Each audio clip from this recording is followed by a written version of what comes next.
Bienvenue à tous chez Thérapsie Capsule. Est-ce que vous avez déjà ressenti ou est-ce que vous ressentez en ce moment une situation de somatisation, un corps qui montre des signes de tension importants, des doutes permanents autour d'une relation et en même temps l'impossibilité ou la difficulté à lâcher cette situation parce qu'elle n'est pas bonne pour vous? Si tel est le cas, vous êtes peut-être ou vous avez été dans une relation d'emprise. On a parlé des relations toxiques lors des dernières vidéos. Aujourd'hui, je voulais faire une capsule spécifique sur la relation d'emprise et ensuite, on étudiera dans d'autres vidéos comment s'en sortir et comment faire face à ça. C'est une réalité qui est beaucoup plus fréquente, mesdames et messieurs, qu'on ne l'imagine. Souvent, on croit que ces situations, quand on parle d'emprise, ça fait référence aux films américains avec un sociopathe ou un psychopathe qui poursuit l'héroïne ou le héros de sa vindicte et de son harcèlement. C'est pas ça du tout dans la vraie vie. Dans la vraie vie, c'est très difficile de s'y retrouver quand on est dans une situation d'emprise. Ça ne fait absolument pas référence à votre force de caractère ou pas. J'entends souvent des gens qui me disent « Oui, mais moi, ça ne pourrait pas m'arriver. Regarde ces gens qui sont rentrés dans une secte. Jamais moi, je pourrais être victime de ça. » J'ai envie de vous dire, tout le monde, absolument tout le monde, peut être victime d'un empreneur, c'est le terme que j'emploie par rapport à quelqu'un qui met sous emprise, que ce soit dans son milieu familial, amical, professionnel ou amoureux. Tout le monde, absolument tout le monde, parce que j'ai envie de dire, ça dépend de votre rêve, ça dépend de vos besoins inassouvis, ça dépend de vos failles, et ça dépend de la situation dans laquelle vous vous trouvez au moment où l'empreneur s'attaque à vous.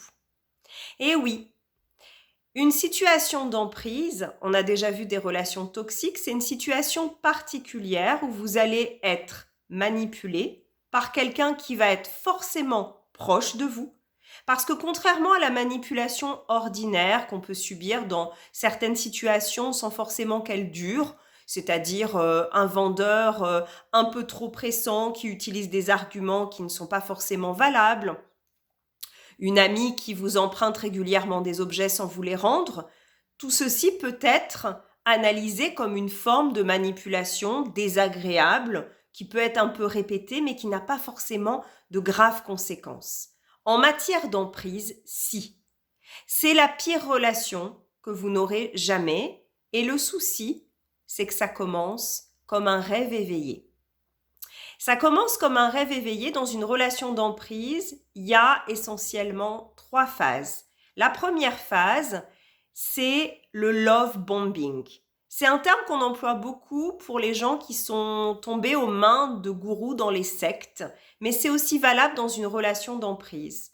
L'empreneur, il va d'abord s'attaquer à ce que vous souhaitez le plus. En fonction du domaine, que ce soit peut-être que vous souhaitez dans le domaine amoureux avoir une magnifique relation, vous marier, construire une famille. Peut-être que dans le domaine professionnel, vous souhaitez monter votre propre entreprise. Peut-être que dans le domaine amical, vous rêvez de grandes tablées chaleureuses.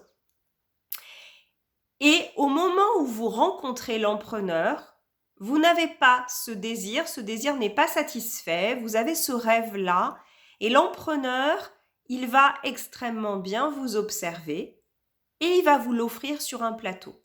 C'est-à-dire que, pour une fois, vous allez avoir exactement ce que vous souhaitez, vous allez avoir le conjoint de vos rêves, vous allez avoir l'associé vraiment extraordinaire qui vous promet beaucoup d'opportunités, vous allez avoir cet ami fidèle et chaleureux, ou du moins, c'est ce qu'il va laisser paraître un certain temps.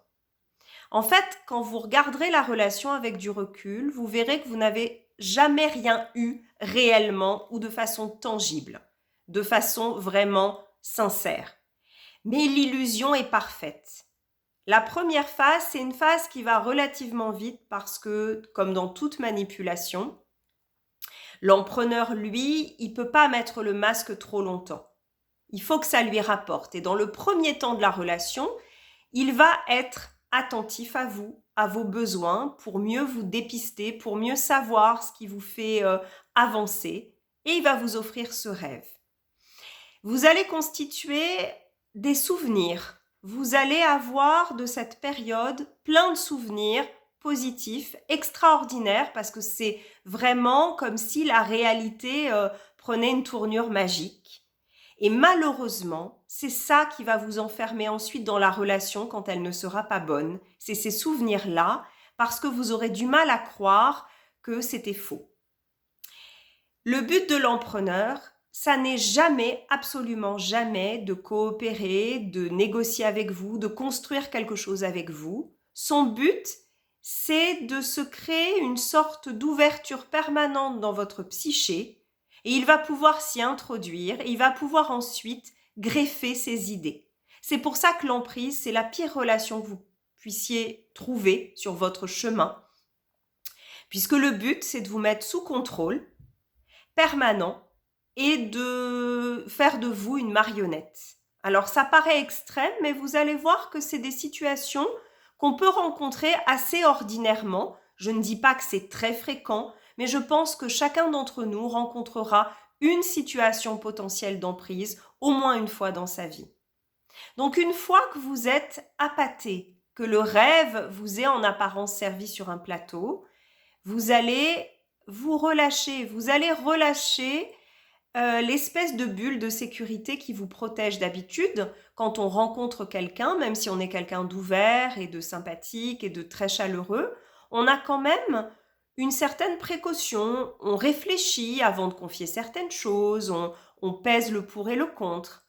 Là, cette bulle de protection qui nous protège face aux gens qu'on ne connaît pas encore bien, elle va être ôtée par la force de l'amour, de l'engagement apparent de l'empreneur. Et du coup, vous n'avez plus, à ce moment-là, à la fin de la première phase, l'empreneur, il voit que votre capacité de résistance, que votre capacité critique est extrêmement diminuée. Pourquoi est-ce que vous vous méfieriez d'une personne qui se montre extrêmement gentille, extrêmement bienveillante, qui pense à vous, à vos besoins, qui vous fait dire que finalement vous aviez raison d'attendre le prince charmant ou l'associé charmant ou l'ami charmant et que finalement ça arrive. Fin de la première phase. Dans la deuxième partie, l'empreneur va commencer à exercer des pressions sur vous. Alors des pressions très subtiles, hein. Il ne va pas aller trop franchement parce qu'il sait qu'il pourrait provoquer une résistance chez vous et un retour de l'esprit critique. Donc il va y aller doucement et il va faire en sorte de vous faire faire des petites choses qui vous engagent de plus en plus vis-à-vis de lui ou vers lui, et des choses que vous n'auriez pas faites s'il n'avait pas été là. Des choses qui tout doucement vont transgresser vos valeurs profondes. Alors au début, ça va être très léger, et puis de plus en plus, jusqu'à ce que vous soyez totalement, je vais employer un terme violent, décérébré. C'est-à-dire que, à partir du milieu et de la fin de la deuxième phase, vous doutez énormément, vous ne savez plus très bien qui vous êtes, ça c'est aussi un signe caractéristique de l'emprise, la perte progressive de son sens de l'identité, de son sens de la cohérence, le fait que vous abandonniez vos valeurs profondes. Parce qu'au bout d'un moment, vous allez voir que même le rêve initial, vous allez un petit peu le laisser de côté au bénéfice de l'empreneur.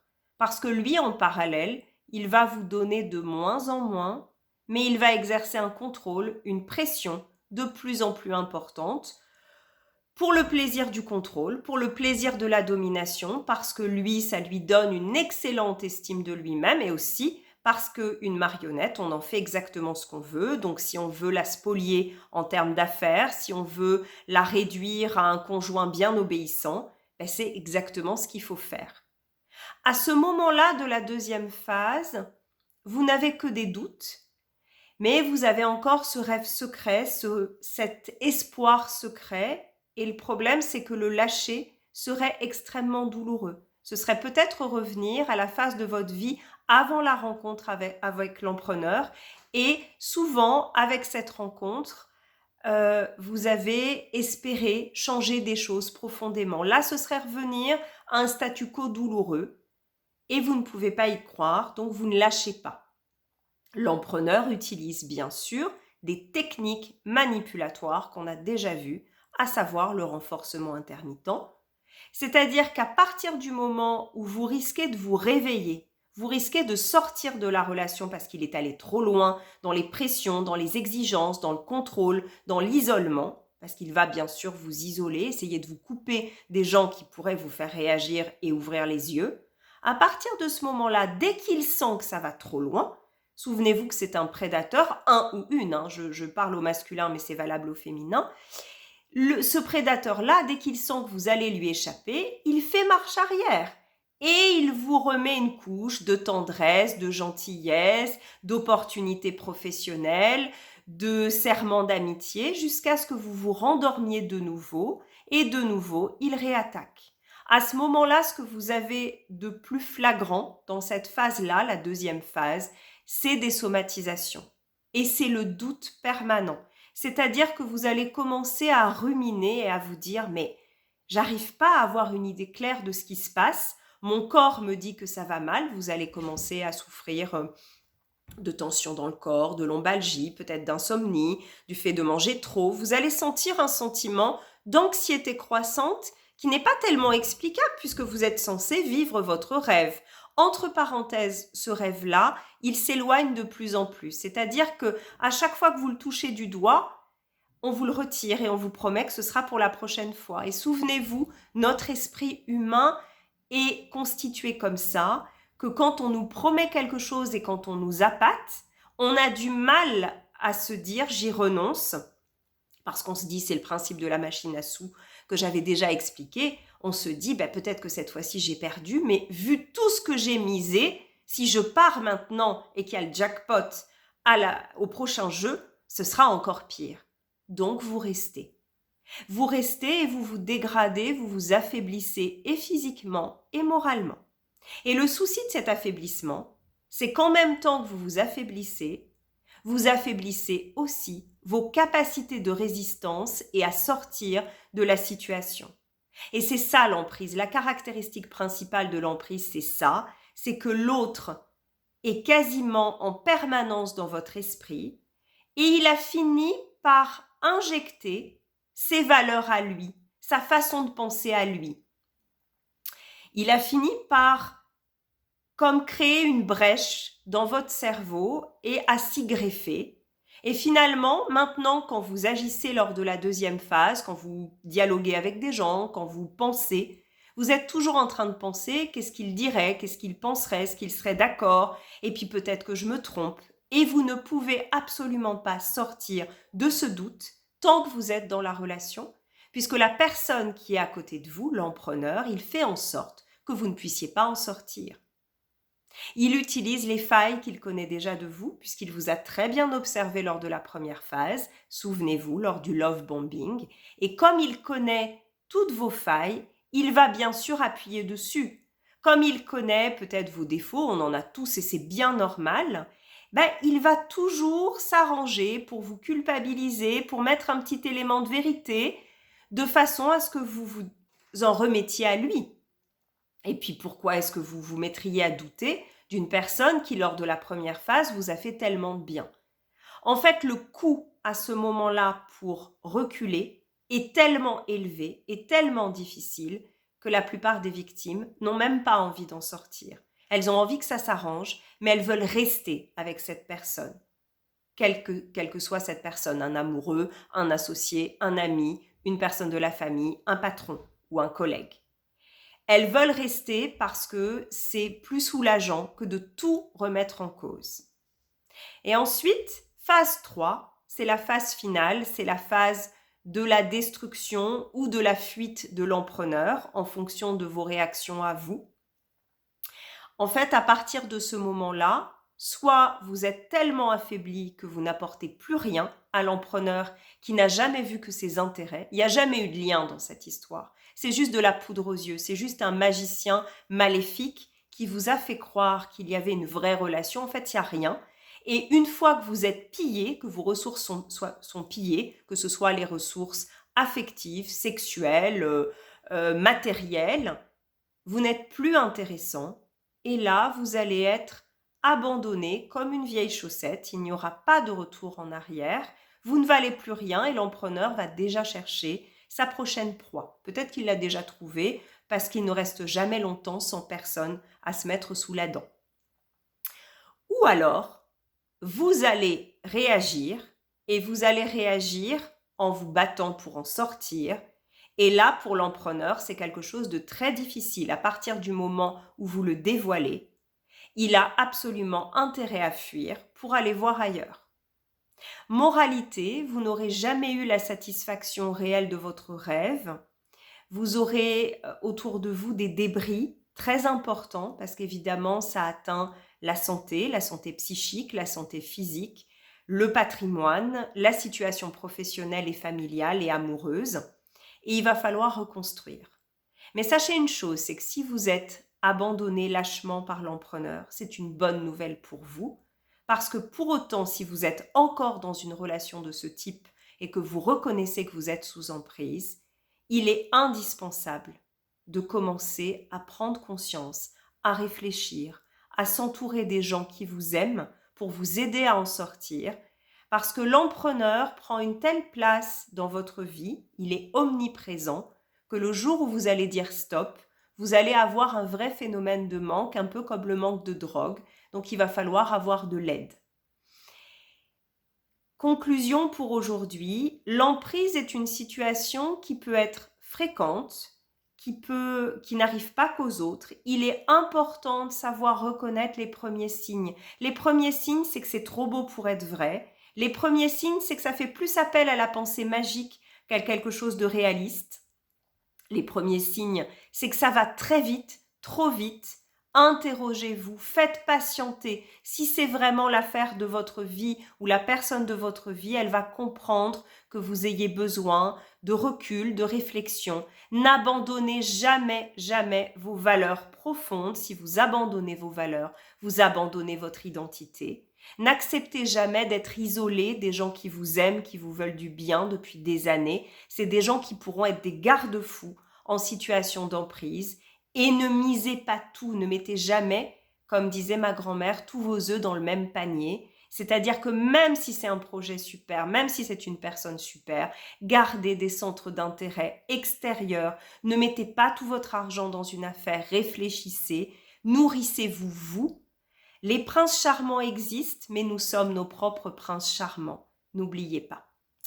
Voilà cette petite vidéo pour aujourd'hui. J'espère que vous l'avez appréciée. Je vous remercie dans ce cas de liker, surtout de me mettre des commentaires pour nourrir cette chaîne et bien sûr de vous abonner. À très vite.